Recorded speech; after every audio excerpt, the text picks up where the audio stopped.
Hello विद्यार्थियों, जे example group में आपका स्वागत है।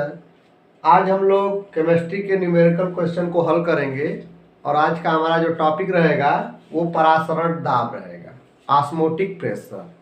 आप जानते ही हैं परासरण किसे कहते हैं और आप ये भी जानते होंगे कि परासरण दाब किसे कहते हैं। तो चलिए अब हम लोग परासरण दाब से संबंधित प्रश्नों को हल करने की कोशिश करेंगे। तो देखिए एक प्रश्न हमारे सामने है। 0 डिग्री सेल्सियस पर 0.45 ग्राम ग्लूकोज को 250 ml जल में घोलकर एक विलयन बनाया गया है। इस विलयन का परासरण दाब ज्ञात कीजिए।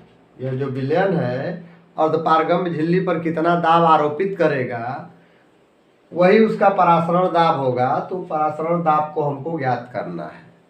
तो चलिए देखिए कैसे हम इसको हल करेंगे। तो सबसे पहले क्या दिया है ये हम लिख लेंगे। दिया है क्या क्या दिया है, टी। यहाँ पर हम कैपिटल टी को यूज करेंगे परम ताप को। तो 0 डिग्री सेल्सियस है तो इसमें 273 जोड़ देंगे तो ये हो जाएगा 273 केल्विन। आप जानते ही हैं कि डिग्री सेल्सियस में अगर टेम्परेचर दिया गया होता है और उसको हमको परम ताप बनाना हो, केल्विन टेम्परेचर बनाना हो, तो उसमें हम 273 जोड़ देते हैं। तो T is equal to 0 plus 273 is equal to 273 kelvin हमको प्राप्त हो गया। अब जो है T का मान जो हमें प्राप्त हो गया, इसके बाद W पदार्थ की मात्रा 0.45 ग्राम दी गई है, ठीक है। और जो पदार्थ दिया गया है वो है ग्लूकोज। तो यहाँ पर हमको उसकी अणुभार की जरूरत पड़ेगी। तो ग्लूकोज का अणुभार होता है 180। ग्लूकोज का अणुभार कितना होता है 180। आप इसको ध्यान रखिएगा। तो ग्लूकोज दिया गया है और फिर इसके बाद V is equal to 250 ml दिया गया है। अब ये 250 ml है तो इसको हम लीटर में बदलेंगे तो 1000 से भाग कर देंगे, ठीक है। तो ये 1000 से भाग हो गया तो ये आ गया आपका। इस ऐसे ही रख दीजिए, कोई प्रॉब्लम नहीं है। आपको परासरण दाब ज्ञात करना है तो P हमें ज्ञात करना है। P क्या होगा, ठीक है। तो यहाँ पर हमें P ज्ञात करने के लिए एक सूत्र है, परासरण दाब का सूत्र है। परासरण दाब P इज इक्वल टू, तो परासरण दाब का सूत्र है P बराबर N/V गुणे RT।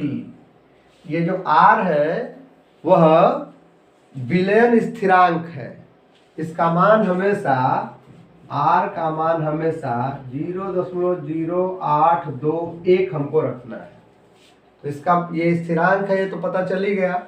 N जो है यह मोलों की संख्या है। तो सबसे पहले हम लोग N ज्ञात कर लेंगे। N इज इक्वल टू होगा W/M। तो N का मान W क्या है, W है 0.45 और M है आपका 180। तो N की जगह पे हम क्या रख देंगे 0.45/180। तो चलिए परासरण दाब हम ज्ञात करते हैं। P इज इक्वल टू 0.45/180 गुणे, अब ये R का मान 0.0821 हो गया और T का मान हमने वहां पर ज्ञात किया ही है 273 हो गया और पूरे का बटा आपका हो गया V। तो V है 250/1000, ठीक है। तो अब आप इसको हल करिए।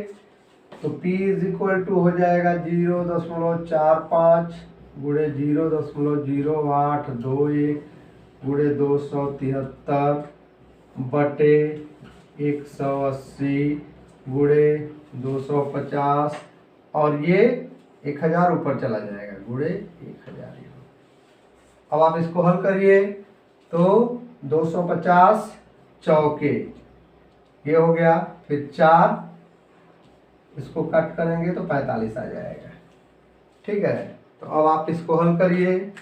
तो P इज इक्वल टू इस 45 से इसको कट करेंगे तो ये आ जाएगा 0.01। तो P इज इक्वल टू 0.01 हो गया आपका, और ये हो गया 0.0821, और ये हो गया 273। तो P जो है इस तरीके से P का मान इन सबका जब हम गुणा करेंगे तो P का मान हमें प्राप्त हो जाएगा। ये होगा P इज इक्वल टू 0.224, और P की वैल्यू को हम एटीएम में रखेंगे। एटीएम मतलब वायुमंडल। P की वैल्यू को हम किस में रखेंगे? एटीएम या वायुमंडल में रखेंगे। तो आप जब इसका इन सभी चीजों का गुणा करेंगे तो आपको 0.224 एटीएम आंसर आपका आ जाएगा। यानी 0 डिग्री सेल्सियस पर 0.45 ग्राम ग्लूकोज को 250 ml जल में जब आप घोलेंगे तो जो विलयन तैयार होगा उसका परासरण दाब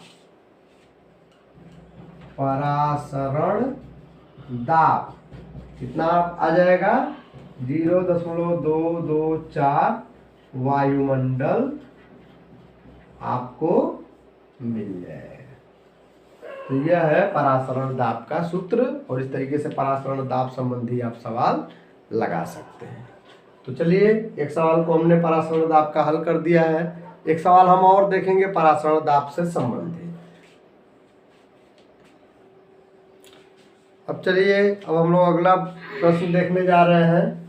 अगला प्रश्न है, किस ताप पर ग्लूकोज का 5% विलयन 7 वायुमंडल परासरण दाब उत्पन्न करेगा?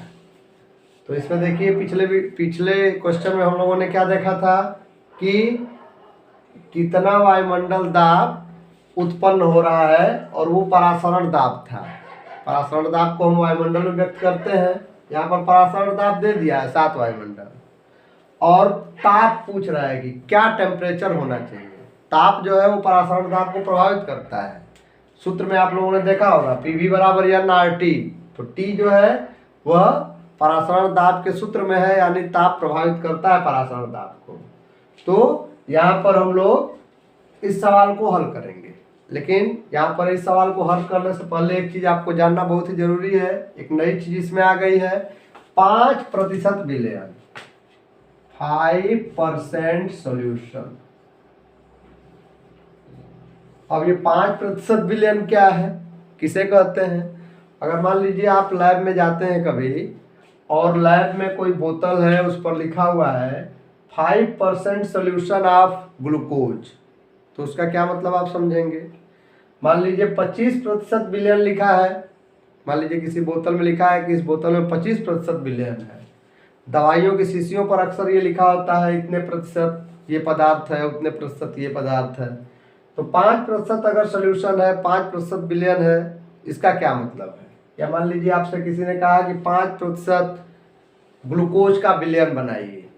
तो 5% जब ग्लूकोज का विलयन आपको बनाना रहेगा तो आप कितने ग्राम ग्लूकोज लेंगे या कितना ग्राम पानी लेंगे, और दोनों को मिला करके जब विलयन बनाएंगे तो कितने प्रतिशत विलयन बनेगा। तो देखिए, 5% विलयन का मतलब ये है कि हमें 100 ग्राम विलयन बनाना है। हमें कितना विलयन बनाना है? 100 ग्राम। आप इसको 100 ml भी मान सकते हैं। 100 ग्राम विलयन बनाना है। उस विलयन में जो पदार्थ है यानी ग्लूकोज है वह 5 ग्राम होगा। कितने ग्राम होगा? 5 ग्राम। और 100 ग्राम में से 5 ग्राम तो ग्लूकोज हो गया, तो शेष जो 95 ग्राम है वह जल होगा। तो जब आप 5 ग्राम ग्लूकोज को 95 ग्राम जल में घोलेंगे तो 100 ग्राम ग्लूकोज का विलयन तैयार हो जाएगा। ग्लूकोज का विलयन तैयार हो जाएगा। अब यहाँ पर जो ये 100 ग्राम ग्लूकोज का विलयन है, इसमें ग्लूकोज की मात्रा तो आपने 5 ही ग्राम घोली है, 5 ग्राम ही आपने डाला है। 100 ग्राम में 5 ग्राम ग्लूकोज है और बाकी का जल है, यानी ऐसा विलयन 5% सोल्यूशन कहलाएगा। 5% ग्लूकोज का विलयन कहलाएगा। वह विलयन जिसमें ग्लूकोज की मात्रा 5 ग्राम हो वह 5% ग्लूकोज का विलयन कहलाएगा। अगर मान लीजिए यहीं पर 30% रहता तो 30 ग्राम ग्लूकोज को हमें 70 ग्राम पानी में मिला करके 100 ग्राम विलयन बनाना रहता है। तो उस तरीके से यह 30% विलयन बन जाता है। तो यहाँ पर 5% विलयन बनाना है, 5% सवाल में है तो हमने 5% बनाया हुआ है। तो आप समझ गए ना कि 5% विलयन का मतलब ये है कि पदार्थ की जो मात्रा है वो 5 ग्राम ही ली गई है। तो चलिए अब हम लोग इसी के आधार पर सवाल को लगाएंगे। इसी के आधार पर सवाल लगा रहे हैं हम लोग। तो W = 5 ग्राम, पदार्थ की मात्रा कितनी हो गई? 5 ग्राम। इसके बाद आपसे T तो पूछ ही रहा है किस ताप पर, ताप क्या होगा ये तो आपसे पूछ ही रहा है वो, तो ताप आपको ज्ञात करना है। इसके बाद P का मान यहाँ पर हो गया 7 ATM। इसके बाद V का मान, हाँ अब यहाँ पर V का मान देख लीजिए, V का मान कितना है? तो 5 ग्राम जब ग्लूकोज था तो 95 ग्राम तो पानी था ना, 95 ml, तो 95 ml, कितना? 95 ml आपका V है। R का मान एज यूजुअल हम लोग 0.0821 रखते हैं तो इतना ही रखेंगे, ठीक है। तो V का मान आ गया। और यम यानी अणुभार, तो मैं बार बार अपने वीडियो में बताता हूं कि ग्लूकोज का अणुभार जो है वह है 180। तो ग्लूकोज का अणुभार हो गया 180। अब हम सवाल को लगाएंगे। तो हमारे पास क्या सूत्र है? PV = nRT। तो अब यहाँ से T का मान हम ज्ञात करेंगे। तो T = PV/nR। तो सबकी वैल्यू रख देते हैं, हमारा आंसर बड़ी ही आसानी से आ जाएगा।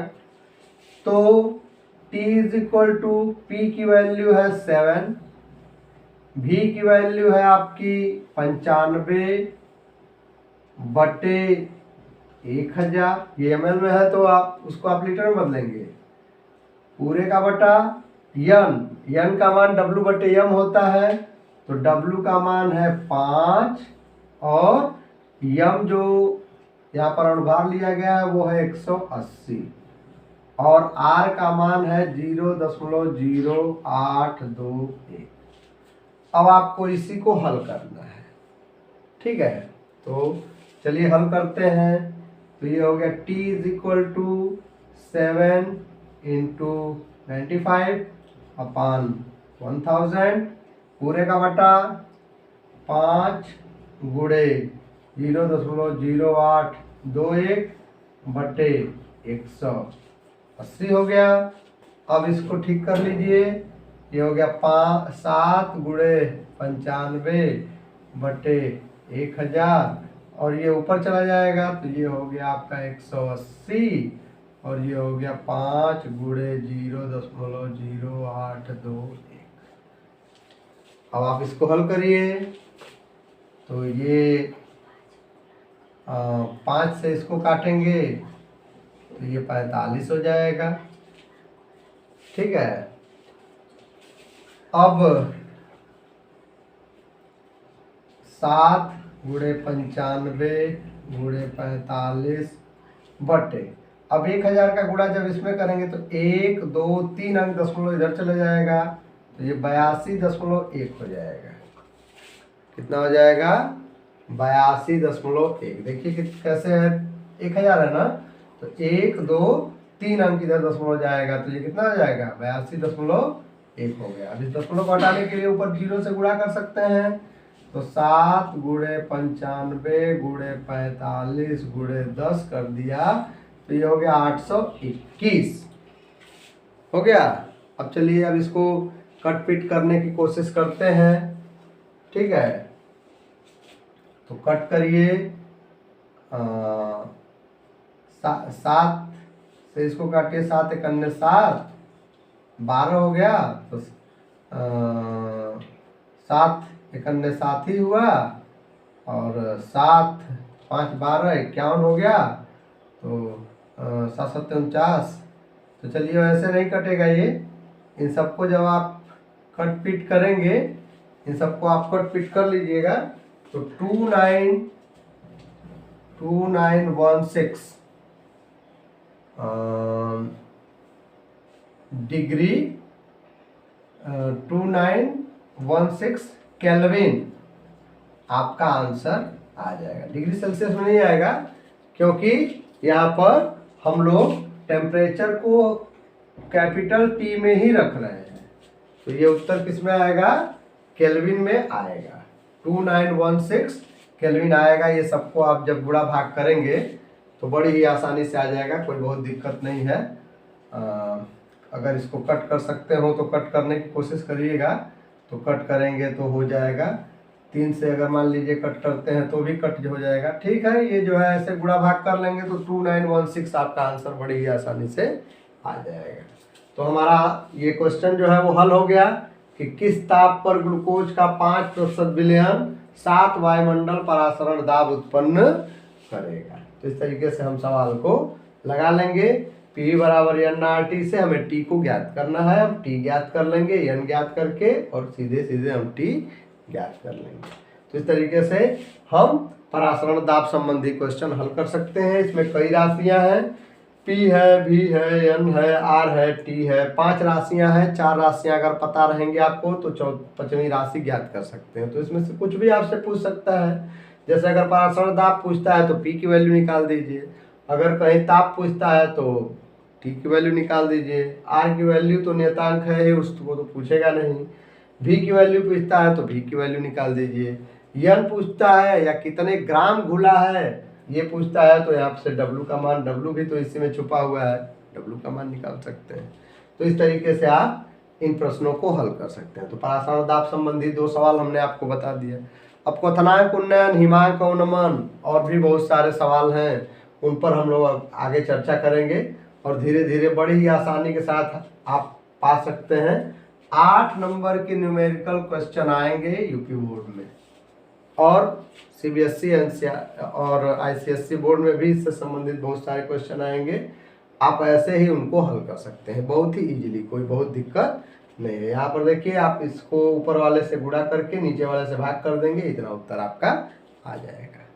तो आपने मेरे वीडियो पर बहुत ही प्यार दिया, बहुत ही आप इस वीडियो को लाइक और शेयर कर रहे हैं, आप इससे पढ़ रहे हैं। अगर आप बार बार इसको देखेंगे तो आपको एकदम समझ में आ जाएगा ये कैसे है। फिर भी अगर आपको कोई परेशानी होती है तो आप कमेंट सेक्शन में कह सकते हैं, मैं उसका सोल्यूशन देने की कोशिश करूंगा।